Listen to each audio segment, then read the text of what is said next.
Welcome to Book Banter with me, your host, Dianne Burkhart. I hope you will join me every Wednesday as we explore all things to do with, well, books. Let's get on with our show today. Hello, my happy people. Thank you so much for joining us during our holiday break. Season 1 of Book Banter with Dianne Burkhart has already ended, and during our hiatus, we are replaying some of our most popular interviews with fabulous guests that appeared during the first season of our show. We will be picking up Season 2 beginning February 1st. I hope you'll join us. Until then, enjoy this rebroadcast. Hello, everyone. Today is March 23rd, 2022, and we have got a very special podcast today because today we're going to get to hear from another indie author in the Western genre. This man is a former English teacher, the author of a series of traditionally published books, as well as currently doing some self-publishing. He is also the lucky husband of a fantastic woman named Susie, and he happens to be a personal friend of mine. Mark Redmond. Thank you so much for being on my podcast today. Thank you for having me. The first thing we want to do is talk about your Western series, because you also write Western books, but in a different target market than what mine are. So what are your books about? Well, I have a couple of series. The first series I wrote is a 6-book middle grade Western fiction series set in post-Civil War Texas. The series title is The Adventures of Artie Anderson. I was an English teacher for 28 years, and as I was writing these books, getting them published and selling them at school visits and stuff, the parents of my students started working on me saying, hey, enough of the kids' books. When are you going to write something for us? So I wrote the first 2 books in a bounty hunter series for more mature readers, and then also a book of short stories called Five for the Trail for grown-ups. I mean, there's nothing in there that kids couldn't read as well. There's nothing harmful or anything. I don't use bad language in my books. There are no sex scenes or anything like that. The series that I started is the Bounty Hunter series is Nate Landry, Bounty Hunter, and I'm working on the 3rd book in that series at the moment. Then I just started another series late last year, another middle grade series. This one, because I live in Arizona now, this one I set in post-Civil War Arizona territory, and it centers around 5 siblings who wind up losing their parents, and it's the one that I'll read the first chapter from that. That's what I have now. I have short stories out that aren't Westerns that I published in order to get to where somebody would pay attention to me and take me seriously as an author. Oh, I know that feeling. I'm glad you explained that, because I thought the Five for the Trail was part of the Bounty Hunter thing, but that's a short story collection? Yes, ma'am. There are 6 short stories in there. Back in the Old West, experienced cowboys carried a 6-shooter with only 5 chambers loaded, and they kept an empty chamber under the hammer so that as they rode through brush or over rocks or something, their gun didn't go off accidentally and either shoot them in the leg or shoot their horse. Then when they stopped, if they were facing trouble or anything, then they put an extra cartridge in to make it 6. So I called the book Five for the Trail and put an extra short story in there to make it 6. I love that. That is so clever. That is a great story to have behind the scenes sort of thing, too. I love that. Thank you. When did you first start writing these? Oh, boy. It's been a long, long time.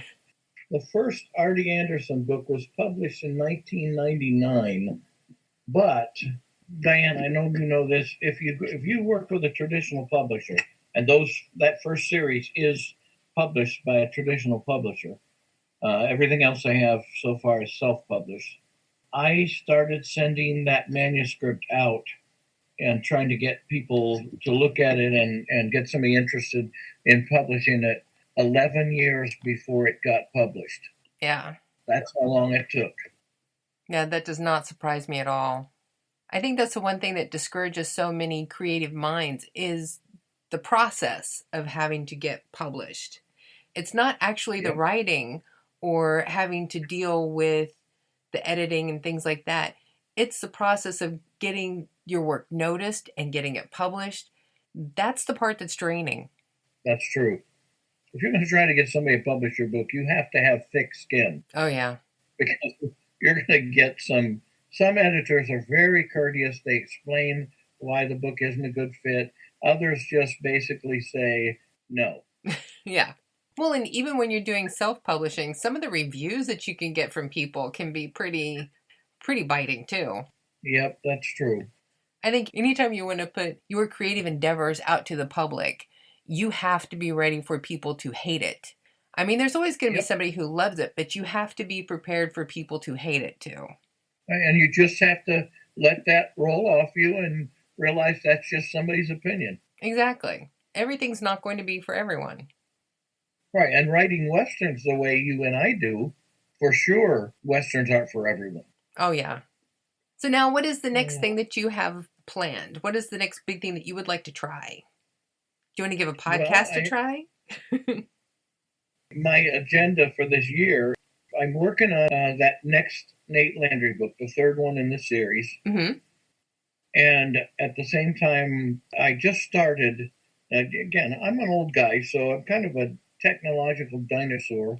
But my son helped me get a YouTube channel set up. So I have a series that I'm posting videos on my YouTube channel called the First Chapter series.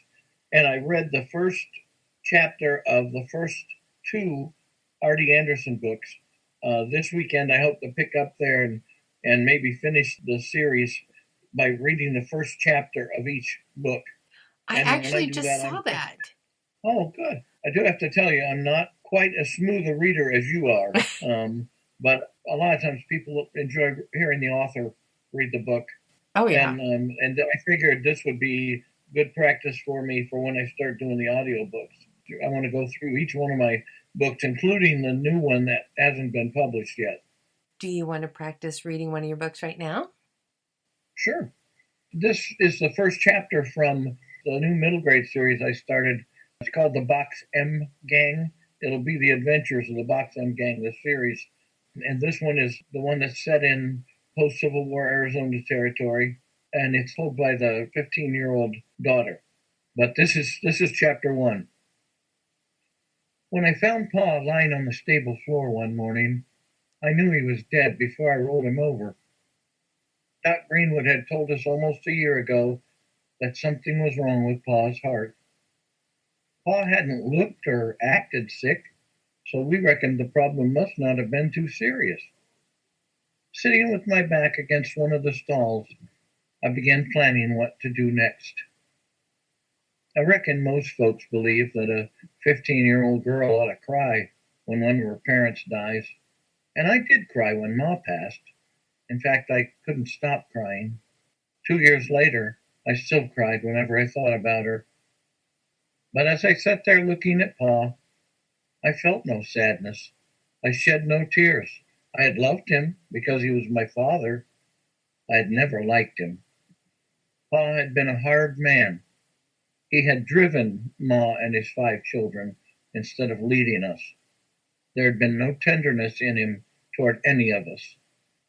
Ma told me once that fighting in the war had changed him, but I always reckoned she'd just been trying to justify his behavior. He's dead, ain't he, Ruth?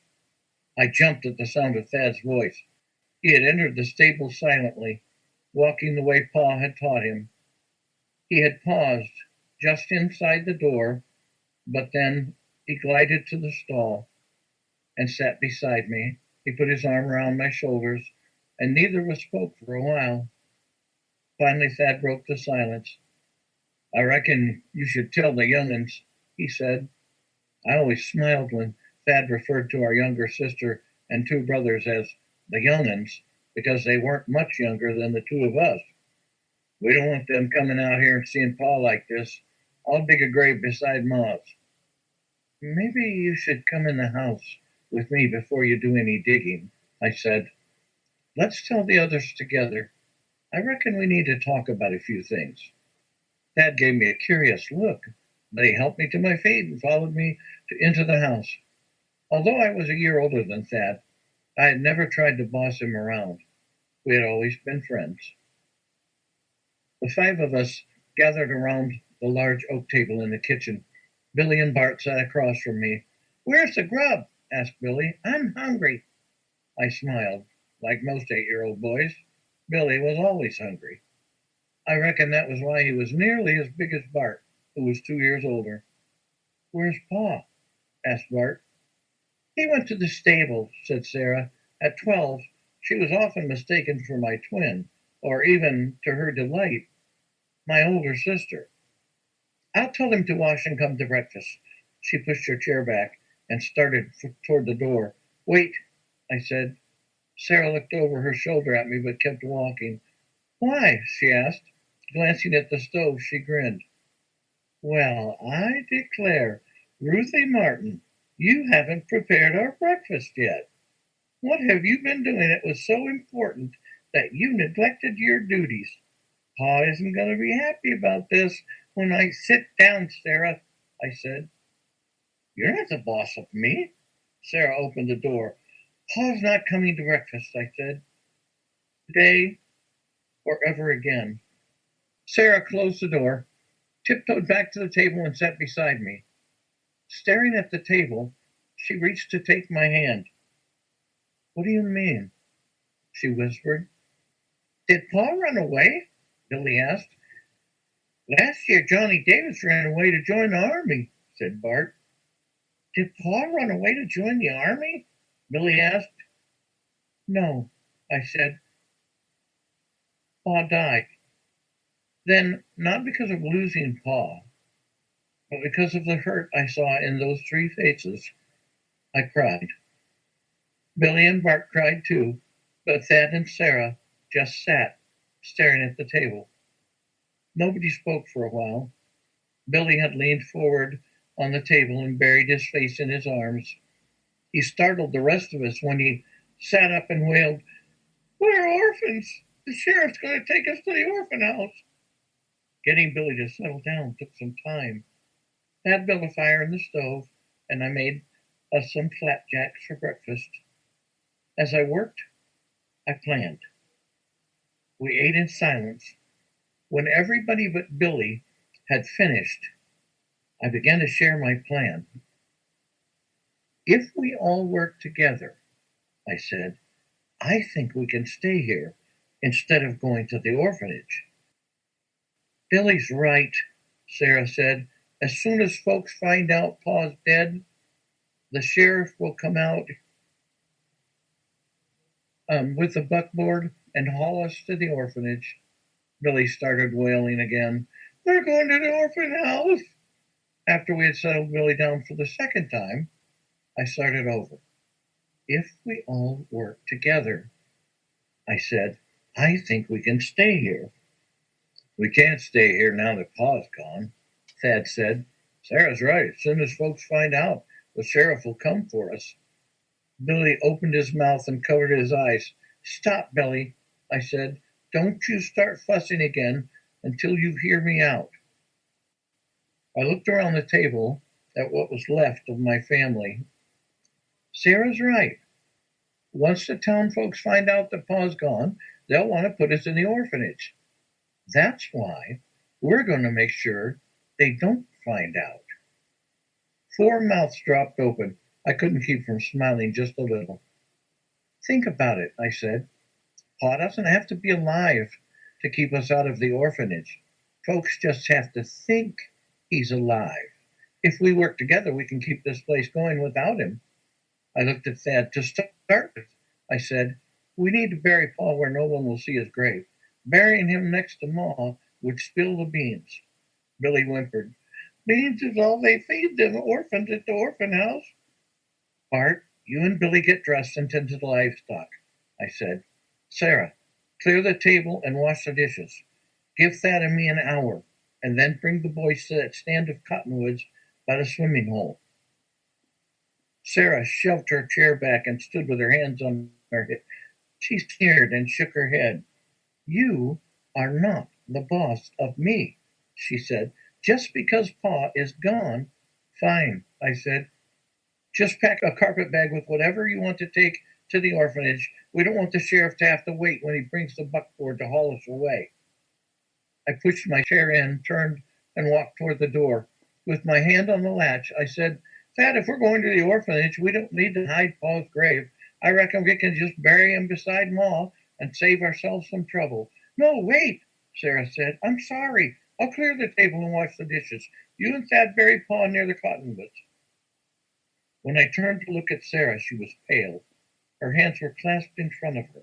I smiled and nodded at her. Thank you, Sarah, I said. I don't know if we can get away with what we're planning or not. I do know that our only hope will come through all of us working together. I'll hitch the roan to the wagon and get a couple of shovels, Dad said. The cottonwoods are too far away for us to carry Pa. I'm coming too, I said. Sarah will see you and the boys in about an hour. Please bring Ma's Bible with you. As I followed Thad outside and pulled the door closed behind me, the sun warmed my face. Birds were calling each other, and a bee buzzed past my head. We neared the stable, and I smelled the familiar odors of our livestock. Everything around me seemed as it should be, but I shuddered. I'd never been more afraid. That's chapter 1. That is so good. Thank you. And whenever they were talking about they don't want to go to the orphanage, I just started giggling. Because since my first one is all about the kids going to the orphanage.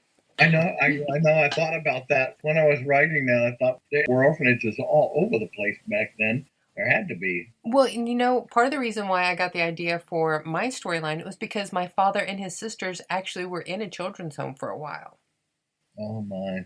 It was just that his parents had divorced and they didn't deem his mother capable of taking care of the kids, and they didn't give kids to single fathers back then. No. So they put all 4 of the kids into a children's home, and they lived there for a couple of years. And some of the things that I had happening to my characters in the orphanage happened to my dad in the children's home. Wow. Yeah. That's where we get our material. Yeah. My dad was actually really thrilled, since he's, you know, the face of Stephen Burkhart for me. He's really thrilled that I was basing so much of the reality on his reality. That's fantastic. Way to honor him. I thank you so much for reading that. That was a great story to share with everybody who's listening, all 20 of them. Actually, we have to start somewhere. Well, and actually the numbers have been going up quite a lot. 20 was like the first one. I love joking about that, because I think that actually gets people sharing it more. They're like, oh, well, this was good. More people need to hear this. And then they share it. Well, I'm one of those 20 who listens every week. Aw, thank you so much. You have no idea how much your encouragement always means to me. Thank you so much. And I hope that you will come back whenever you get the next book out, and maybe we can have you do a reading from the new one. Oh, I would love to. Thank you so much for having me, Diane. If you enjoyed today's reading from Mark Redmond, you can find all of his books on Amazon.com and on his own website, marklredmond.com. Don't worry about trying to find those. I'll put links in the description of this podcast, so they'll be very easy for you to find. One thing that's great about these rebroadcasts is it shows me how far we have come. I'm sure you'll notice there is a huge difference in the sound quality between our first episodes and the ones at the end of this season. Keep coming back for more content, and you will be amazed to see what we do in Season 2. Thanks for tuning in for our rebroadcast. Don't forget, our second season will be beginning Wednesday, February 1st. I hope you'll join us. Until then, go forth and be happy.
If you enjoyed today's reading from Mark Redmond, you can find all of his books on Amazon.com and on his own website, marklredmond.com. Don't worry about trying to find those. I'll put links in the description of this podcast so they'll be very easy for you to find. Now, I think we have a few minutes left, so how about we try and finish out Chapter 3 of my book, Into the West, The Orphan Train, by Stephen Burkhart. Continuing Chapter 3. Mrs. Kelly sat quietly with the children for a while, then gave them both a gentle hug before standing up. Now, Connor, I need you to sit here with your sister. I need you both to give me one shoe so I can find you some new ones, said Mrs. Kelly in an attempt to get their minds on something else. Connor put his clothes on the bench and sat down next to Elizabeth. Mrs. Kelly took one shoe from each of them and went to search the shelves for their sizes. Connor sat swinging his legs and humming while he looked through his clothes again. Eventually, he turned back to Elizabeth. Connor looked at her for a while, with an expression growing more and more serious. He finally spoke. Lizzie, do you think Mom would be mad if I like it here? He asked in a sad voice. Elizabeth wanted to hug her little brother, but she was afraid it would hurt too much. She settled for reaching out and taking his hand in hers and giving it a squeeze. No, Connor, I don't think Mom will be mad at you at all. She will always want you to be happy wherever you are. That is what real love is, answered Elizabeth. Then she carefully leaned over and kissed her little brother on the head. Mrs. Kelly heard the children talking and couldn't help smiling when she heard what Elizabeth said to her brother. This was clearly a special little girl. Mrs. Kelly was going to make it her mission to find her and her brother a good home. After Mrs. Kelly found the correct size shoes for the children, she left the room for a moment and came back with carpet bags for each of them to put their things in. She explained the bags were also theirs to keep, so they would have something to put their new clothes in when they left the foundling home. Mrs. Kelly was careful not to say anything about them going to a new home again. That discussion would all come in good time, but today was not the day for it. Mrs. Kelly got Sister Mary Agnes to take Connor back to his room and help him put his things away while she went with Elizabeth. By the time they were done, it was time for lunch. Elizabeth, Connor, and Carrie sat together again and waited for the meal bell. Today, lunch was a warm stew and a piece of fresh bread. Elizabeth didn't remember eating this well since before Connor was born. After they were done eating, Mrs. Kelly once again came for them. This time, she took them to one of the classrooms in the main hall. This room was directly across from Sister Mary Clare's bedroom. It made Elizabeth very uncomfortable being so close to that room again. Mrs. Kelly had them sit at a desk, and she gave them each a slate board and a piece of chalk. She explained that she was going to ask them questions and see what kind of things they already knew. Then she could decide what she would need to teach them to get them ready to join the other children on the train on Friday, and if there was time enough to do it. Mrs. Kelly weighed her words carefully when talking about the train trip, so as not to upset the children. Mrs. Kelly was very pleased to find Elizabeth was fairly well educated for her age, given her station and current situation. Even Connor seemed to have started to pick up some reading skills, which was quite impressive for a child so young. It said a great deal about the devotion their mother must have had to her children. When their class time was nearly over, Mrs. Kelly sat down with the children and asked if they had any questions for her about the foundling home or the rules here. Connor asked questions about the train. Elizabeth could tell Connor didn't understand what riding on this train meant for them. He was just excited about the idea of riding on a train someday. Honestly, Elizabeth didn't fully understand herself, but she knew it meant getting further away from their mother and making any chance of them getting home that much more hopeless. Elizabeth didn't have the heart to explain the situation to him. Mrs. Kelly did her best to answer his questions without giving him too much information just yet. Well, Connor, the train is for children who are ready to meet new families. They have learned some accomplishments and they have finished all their studies. They know how to act like polite boys and girls when in society, she explained. Connor looked sad as he asked, So does that mean Lizzie and I can't go on the train ride this Friday? Mrs. Kelly had hoped she could take them with her on this trip, but even as intelligent as they both seemed to be, she didn't think they would be ready in time. Regretfully, she said, I'm sorry, Connor, but I don't think so. Connor dropped his gaze. His disappointment was obvious. Try not to let this upset you, said Mrs. Kelly. When the children didn't respond, Mrs. Kelly continued, And unfortunately, it won't be long until we have so many children in the home again that we'll have to take another group on the train. And I promise, you will be ready to go on the next train trip if you are still with us. Elizabeth sat with her head down too, looking at her slate as she asked in a quiet voice, How long will you be gone? Well, I'm really not sure, Lizzie. I won't be gone very long, and you will have Sister Mary Teresa to help you with your studies until I get back. But we have to make several stops to find enough people for all the children to meet, said Mrs. Kelly. It was difficult to talk about the train and not mention finding new families to adopt the children. However, Mrs. Kelly knew it was much too soon for them to think about such things after their mother surrendering them just one day before. It might take a few weeks at most.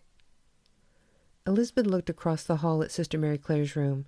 She quickly looked down at the slate in her lap as the nun walked into view and went into her room. Elizabeth started to quietly cry. The idea of being here for weeks with Sister Mary Clare without Mrs. Kelly was frightening. Mrs. Kelly looked where Elizabeth had been looking and knew what had upset the little girl. Many of the children were afraid of Sister Mary Clare, and with good reason. The woman was intimidating to adults. Mrs. Kelly could only assume how scary she was to children. Mrs. Kelly hated seeing this look on such a kind little girl's face. She made a split-second decision that would change all of their lives. I'm going to make you a deal, said Mrs. Kelly. If you work very, very hard, I will do my best to get you added to the list of children on the train with me this Friday. As soon as she spoke, both children immediately looked happier, but Mrs. Kelly didn't want to get their hopes up too much, in case she couldn't make it happen. Now, this is not a guarantee. Before any child is allowed to go out to meet new people, they must prove they are ready.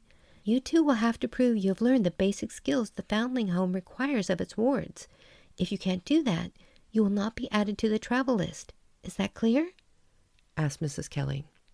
Both children nodded their heads yes, but still looked to be in better spirits than before. Mrs. Kelly felt so guilty. She knew Connor didn't really understand what riding the train meant. For him, it just meant a fun train ride. Elizabeth might understand, but the girl was more afraid of being left behind with Sister Mary Clare than she was of being placed in a home in the West. Mrs. Kelly knew the children would not be happy if they understood riding the train meant being taken hundreds of miles away and placed in a home of strangers, never seeing their mother again. Mrs. Kelly finished up their class by writing a short poem on each of their slates and told them to work on memorizing it before their next class tomorrow afternoon. This would be a good test to see how quickly they could learn their accomplishments. Mrs. Kelly went over their poem several times with Connor to make sure he could identify all the words on his slate before they finished for the day. Mrs. Kelly walked the children back to the main hall and told them to go put their slates in their cupboards, then come back. By the time they got back to the hall, there were lots of children gathered by the front doors. Mrs. Kelly explained it was time for them to go out and get some fresh air. Sister Mary Teresa was going to take the children outside for playtime. Mrs. Kelly told Connor to go find his roommates while she talked to Elizabeth. Come with me, Lizzie, said Mrs. Kelly as she turned and walked into her office. When Elizabeth came into the office, Mrs. Kelly closed the door and went to the cabinet and pulled out a little jar. Mrs. Kelly pulled the stopper out of the top and sat them both on her desk. Mrs. Kelly held her hand out toward Elizabeth and said, Come here, Lizzie. Let's see about doctoring those lashes. Elizabeth slowly walked over to Mrs. Kelly and took her hand. She was scared this was going to hurt. But Mrs. Kelly told her she was going to be as gentle as she could and asked if it was okay to start with the ones on her feet. After Elizabeth nodded yes, Mrs. Kelly picked her up and sat her gently on her desk and removed her shoes and socks. What she saw made her cringe. Even though she had just met her, she was continually amazed at the strength of this little girl. The welts on the soles of her feet were substantial, and the deep blue bruises had blossomed out from the welts. The marks had to hurt a great deal. Mrs. Kelly had renewed respect for Elizabeth. Gently, she applied the salve to all her wounds and made sure they were well covered before helping Elizabeth back down off her desk. She smiled at Elizabeth and stroked her hair. She was going to do everything she could to help this little girl. She deserved to be in a loving home. Lizzie, I really want to take you and Connor with me this Friday, So please, do your very best to learn all your studies and be ready to go with us. Can you do that for me?" Mrs. Kelly asked. Elizabeth stood for a moment looking at Mrs. Kelly. She thought the woman looked a little sad. She had seen that look on her mother's face from time to time. Just like with her mother, Elizabeth wanted to do what she could to make her feel better. "Yes, ma'am. I promise." Elizabeth stepped closer to Mrs. Kelly and once again laid her head on Mrs. Kelly's chest. Mrs. Kelly reached down and brushed Elizabeth's hair back from her face and gently patted her head as she said, "There, there." And this brings us to the end of Chapter 3. Thank you for listening. Be sure to check back next week with our next episode of Whatever Wednesday with Burkhart Books and me, your host, Dianne Burkhart.